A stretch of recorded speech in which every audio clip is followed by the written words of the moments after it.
Okay, so still no Sierra, right?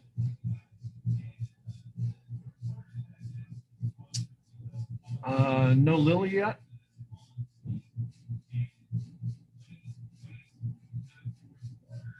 No Sylvia yet? No Gerard yet?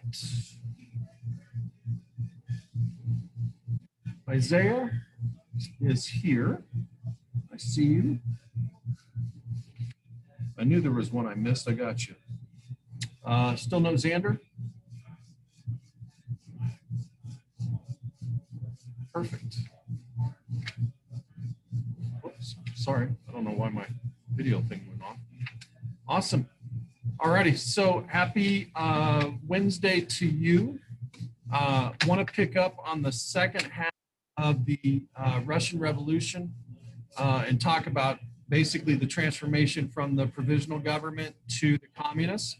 The communists will be in control from 1917 all the way until the fall of the Soviet Union in the early 90s. So it's pretty historical in terms of what it means to others.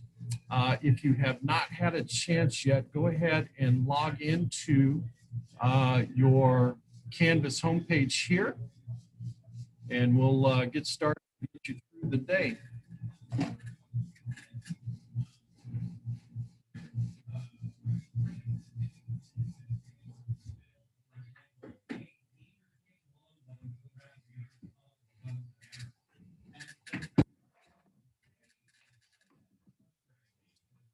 Alrighty, so we started this semester's content with the Russian Revolution, and basically because it takes place during World War I, we really focus on the events of World War I, what happens after World War I in terms of the Treaty of Versailles, how poorly and how ruthlessly they treated the Germans.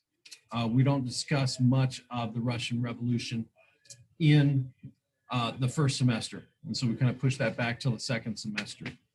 Yesterday, we talked about some of the things that had led up to workers being unhappy.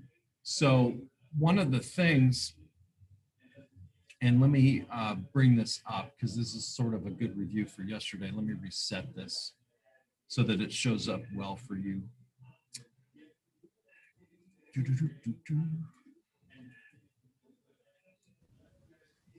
So one of the things that you have, and we see this in Britain, we saw it in France, but with the Industrial Revolution, there are a number of things that sort of become harder for a larger majority of people.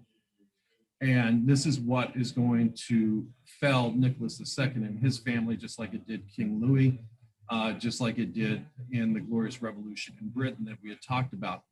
But basically, industrialization in Russia is a little bit later than Belgium, France, Germany, Britain, obviously the first, the United States.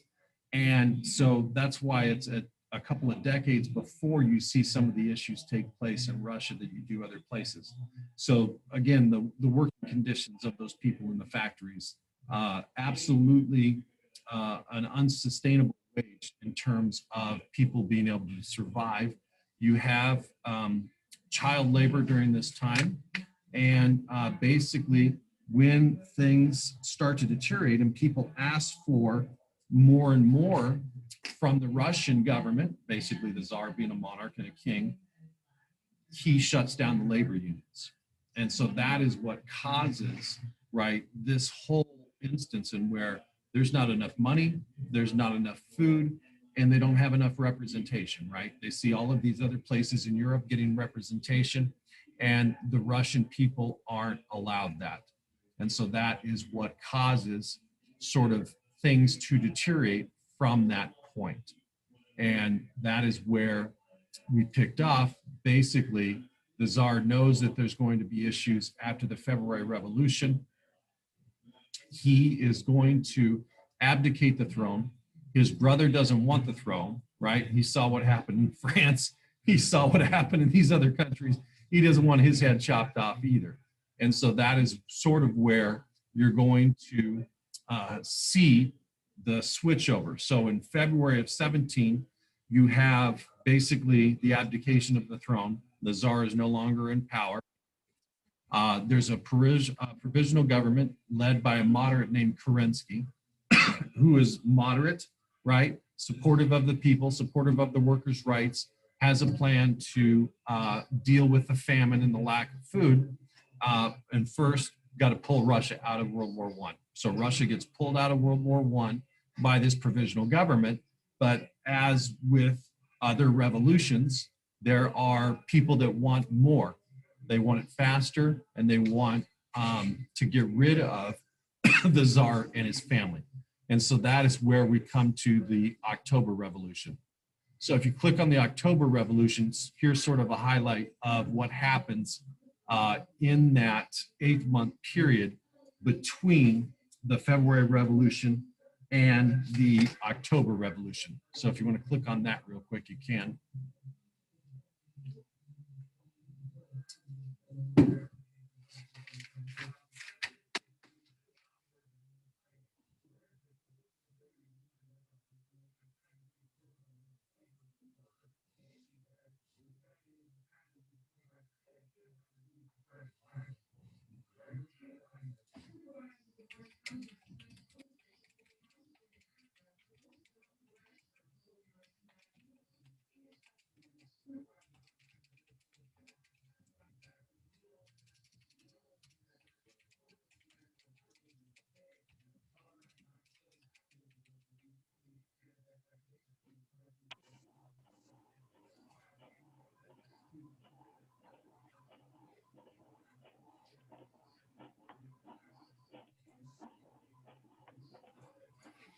Okay, so as I said, we have a provisional government in Russia that has pulled them out of World War I in 1917.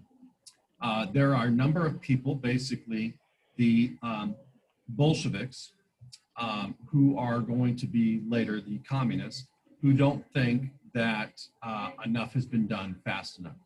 So after the February Revolution, power was shared between the weak provisional government led by Kerensky and the Petrograd Soviet. Remember, the Soviet is just a small sort of union, sort of group in the city of St. Petersburg. On October 24th and 25th, leftist revolutionaries led by Vladimir Lenin launches a nearly bloodless coup d'etat against the provisional government, takes over. So absolutely ends any hope, right, of peace, parliament, a voice in what goes on, and basically just takes over from the provisional government. The Bolsheviks and their allies occupy government buildings, other strategic locations in the capital, and soon form a new government with Lenin as its leader. And so this is the first time in human history, right? Lenin becomes the dictator of what would be the first Marxist, Karl Marx, right? Das Kapital, state in the world. They're going to be the first communist country, later followed by China in 1949 and Cuba in the late 50s, early 60s. He makes peace with Germany, called the Treaty of Brest-Litovsk, and gets out of World War I in a formal fashion. Had to fight a devastating war against the anti-Bolsheviks. So basically, the Lenin-led troops were the Red Army, right? That's where you get that nickname in Russia, fighting against the anti-Bolsheviks, who were the White Army. In 1920, the anti-Bolsheviks are defeated. 22, the Union of Soviet Socialist Republics was established, and you have your world's first communist country. All right. Let me show you from yesterday.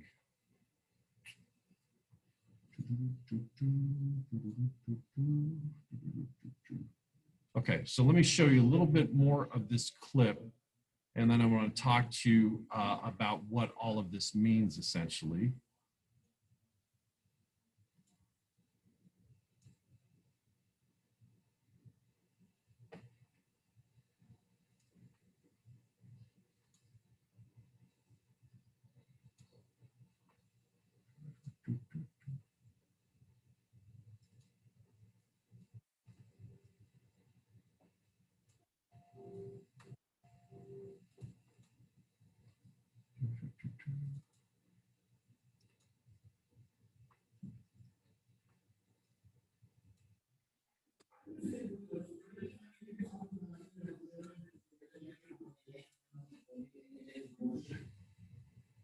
Doesn't look like you can hear it. Hold on, let me reset, see if that'll work better.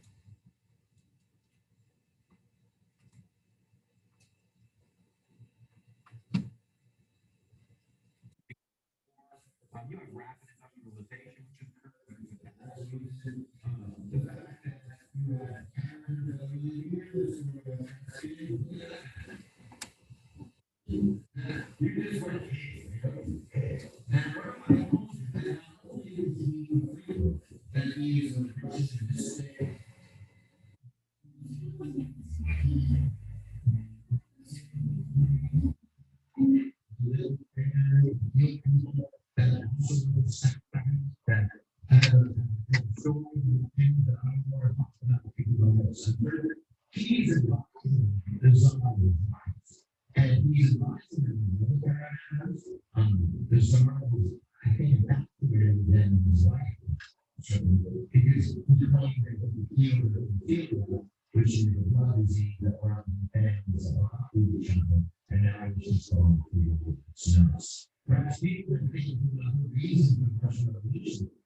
So you'll have them take over basically. And once the Bolsheviks take over, you have a communist country, a communist government run by an authoritarian leader. And Lenin will die pretty quick. But as with all of these revolutions that we've seen, right? In France, in Britain, we had Charles executed. In France, we had Louis executed. What do you do with the Tsar and his wife and their children, right? The Romanov family. The Romanov family had the Tsarist line for decades. What do you do with them? Well, they were kept on the outskirts, similar to the French monarchs, and basically they were kept under guard. Well, the Soviets, when they take control after the October Revolution, want to go and basically execute the entire family. But they were worried that that would just cause and stir up other things. So they hired some communist sympathizers and basically paid them off to go execute, assassinate the entire family. And so the Tsar's physician, the housekeepers, very similar to what had happened in France, stayed with that family in this house out in the countryside outside of St. Petersburg. The family is awoken at about 2 a.m. at night and are told, hey, we've got to, for your security, we're getting reports that there's people marching on this location. We've got to get you out of here. So you need to get dressed as fast as you can, meet us down in the basement, and we'll get you out, we'll smuggle you out and save your life. Well, it was all a setup. They go down in the basement, right, at 2 a.m. in the night, and they're all dressed and ready, and all there are people down there with guns waiting for them. And the Tsar asks, can you get us a chair? Why don't we have a chair? You should have a chair for the Tsar and the Tsarina. And he said, yeah, that's fine. We'll get you a chair.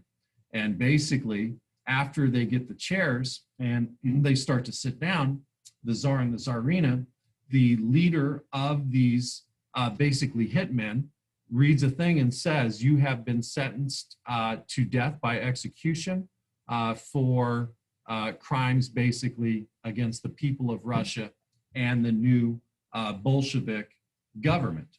And the Tsar goes, who are you to make this pronouncement? What are you talking about? And then gunfire opens. And so the Tsar was holding his son. The son was relatively the youngest. Basically, the Tsar is shot multiple times in the chest.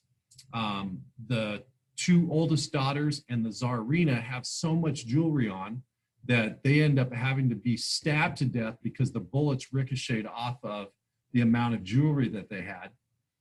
Once the executions take place in the middle of the night, they go out into the forest and they dig a huge pit to try to bury the bodies. The hitmen don't want the bodies to be able to be found, so they get the idea to burn the bodies. So they try burning the bodies and then cover them up. And it's not until the late 1970s, confirmed in the late 1990s through DNA, that was the Romanov family. But basically, that will end the Tsar's rule when he is no longer able to breathe, and on will go the communists. All right, on your last page for this section are the questions that you need to do for review on the Russian Revolution. In sections 1, 2, and 3 of Unit 5 covers the Russian Revolution. And so basically, those are the only questions that you need to do between now and Monday. So when you look at these items, let me bring them up for you. So 21 is the Russian Revolution and sections 1, 2, and 3. So what was Russia like under the Tsar, right? And that is covered in your module in terms of what Russians was like. That's the events leading to that. So section 1, your answers to section 1 not only are in the text here, but in the notes that we had covered in yesterday's meeting. Section 2 talks about moving towards revolution. What are the things that affect the revolution in terms of, remember we talked about Bloody Sunday. All of these things that had happened are also covered in your notes as well as that text. And then the last section, the Bolsheviks take control of the country. That is going to be the October Revolution. So remember, the February Revolution is the moderate government led by Kerensky. The Bolsheviks will take over after the October Revolution. Those are the notes that we just had gone over here. So February Revolution notes are here. This was the assignment that you were to do yesterday. There were just 6 questions based on that. This sort of lays the background before even Bloody Sunday. And then these are the notes on the October Revolution in terms of Lenin and the Bolsheviks. And then this video here is everything. And then your assignment is there. So sections 1, 2, and 3 in lesson 21 of Unit 5 basically cover what is Russia like before the revolution, February Revolution, October Revolution, and then you would submit that, and that will start showing up at Aries on Monday, February 1st. So you've got plenty of time to do that. Any questions for me?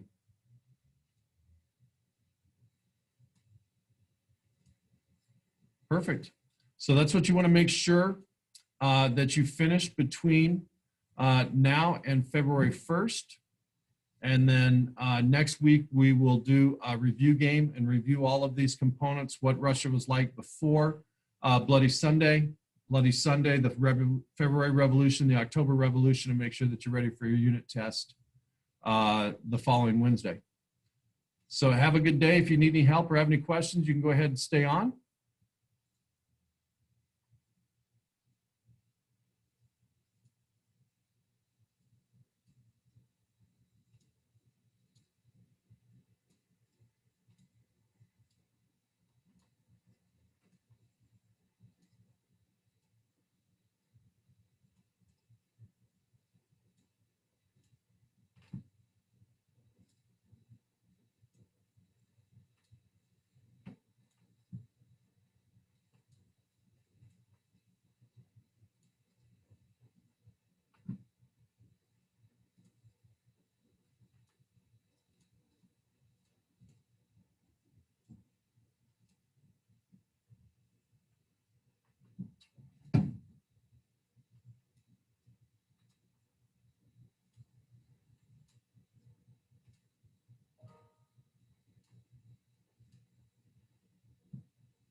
Any questions for me?